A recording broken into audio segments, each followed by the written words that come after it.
ஏதேனிலிருந்து பாய்ந்த அந்த 4 நதிகள் இப்போது எங்கே உள்ளது? 1. இதை கேள், டிக்ரிஸ் இன்றும் உள்ளது. தற்போது துருக்கி ஈராக்கு வழியாக ஓடுகிறது. இன்றும் பெரிய நதியாக உள்ளது. இது வேதாகம நதிகளில் உறுதியாக அடையாளம் காணப்பட்ட ஒன்று. 2. ஐப்பிராத்து யூப்ரட்டீஸ் இன்றும் உள்ளது.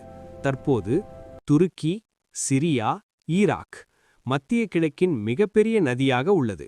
இதை உலக வரைபடத்தில் இப்போதும் காணலாம். பைசோன் மற்றும் கீஹோன். இப்போது இந்த நதிகள் எங்கு என்று தெரியவில்லை. இந்த நதிகள் நோவா கால ஜலப்பிரவாகத்தில் அழிந்திருக்கலாம். 2 நதிகள் மட்டும் இன்றும் உள்ளது. 2 நதிகள் மறைந்துவிட்டன. அந்த 2 நதிகள் காணாமல் போனது ஏன்? அதேபோல தேவனோடு தொடங்கிய நமது உறவும் இன்று காணாமல் போயிருக்கலாம். தேவன் மாறாதவராகவே இருக்கிறார். என் மகனே, என் மகளே, இன்றே நீ இயேசுவிடம் திரும்பு. ஆமேன்.